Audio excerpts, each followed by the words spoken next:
ఏదో కారణం ఉంది. అదేంటో తెలుసుకోవాలి.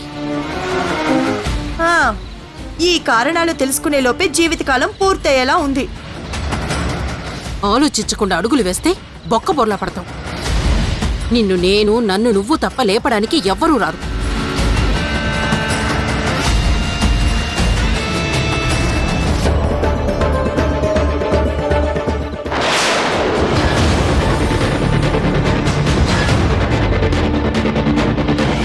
సౌమ్య,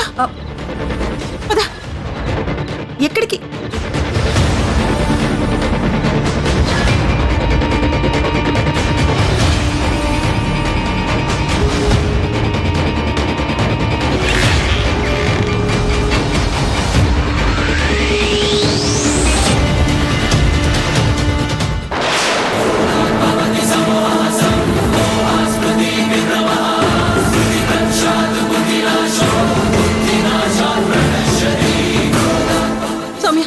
ఇందులో పేపర్స్ ఏమయ్యాయి?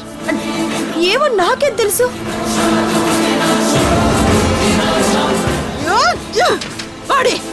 వాడి నొక్కేసుంటాడు.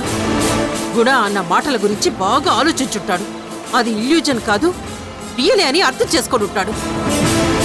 ఎవరో ఖచ్చితంగా సంతకాలు పెట్టించుకొని ఉంటారు అని డిసైడ్ అయ్యి ఉంటారు. అందుకే మనం లేనప్పుడు నా రూమ్ సెర్చ్ చేసి ఈ పేపర్స్ లేపేశాడు. అంటే వాడికి నా గురించి పూర్తిగా తెలిసిపోయిందన్నమాట. అయినా ఏం తెలియనట్టు కపట నాటకం ఆడుతున్నాడు. వాడు మామూలుడు కాదు. అంత తేలిగ్గా తీసుకోవడానికి వీల్లేదు. పిల్ల కుంక అని ఉపేక్షిస్తే లాభం లేదు.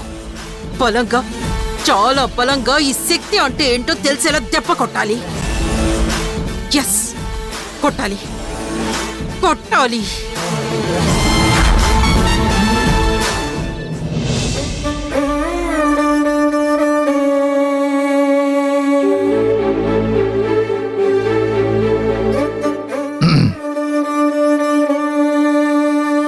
గుణ,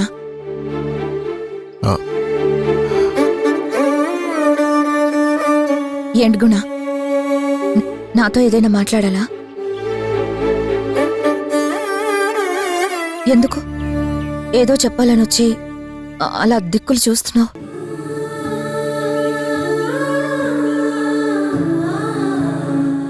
ఏం లేదు, కానీ ఉంది.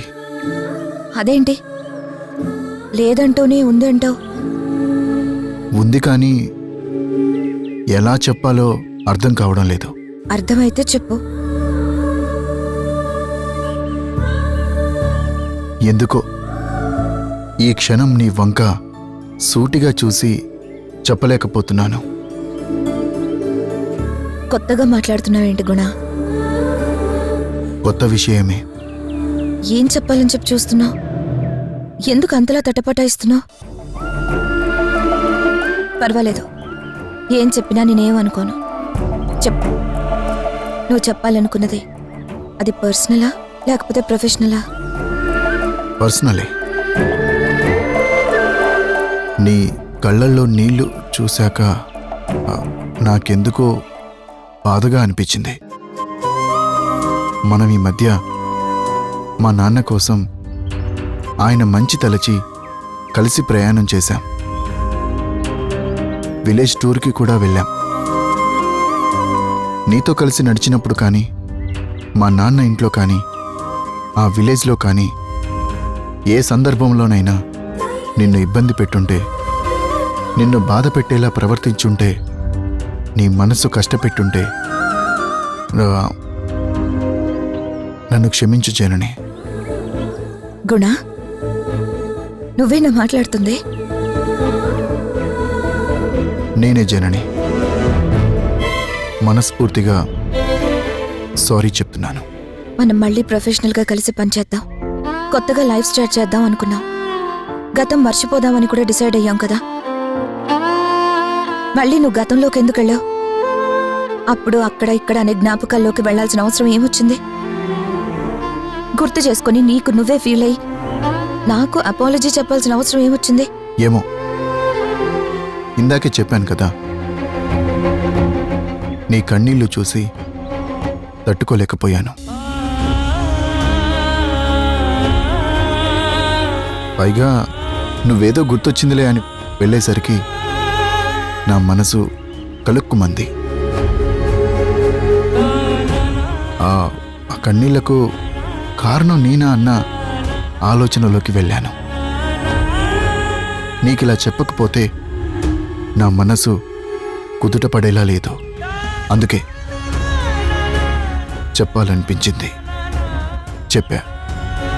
వదిలే.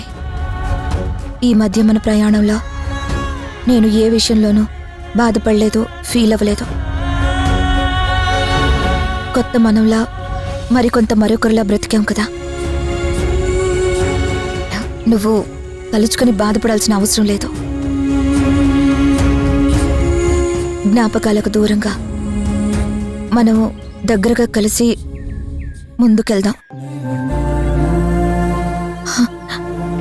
నువ్వు ప్రత్యేకంగా వచ్చి సారీ కూడా చెప్పావు కదా. ఈ మధ్య మన మధ్య ఏం జరిగినా కూడా నేను మనసులో పెట్టుకోలేదు.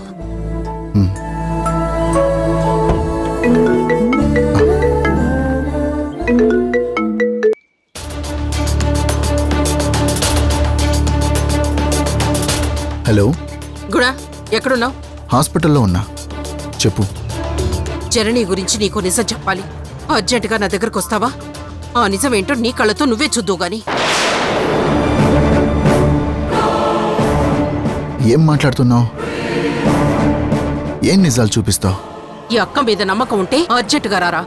వచ్చి చూశాక నిజ నిజాలు నీకే తెలుస్తాయి. జనని ఏంటో, ఆవిడ దాచిన పచ్చి నిజమేంటో నీకు అర్థమవుతుంది.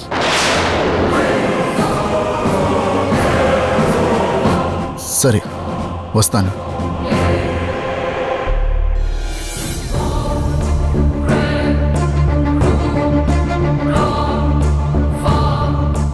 జనని, నువ్వు నా దగ్గర ఏమన్నా నిజాలు దాచావా?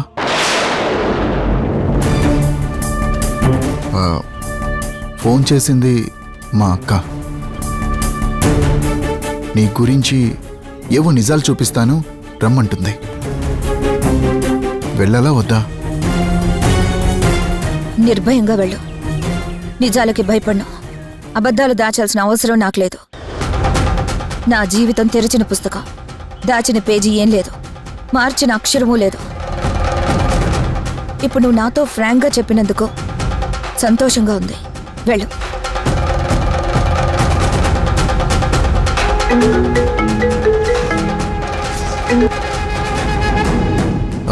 ఏంటక్క?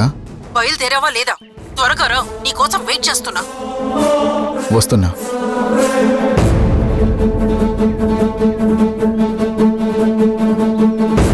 వెళ్ళొస్తా జనని. విషయం తెలుసుకొని వచ్చి కలుస్తా.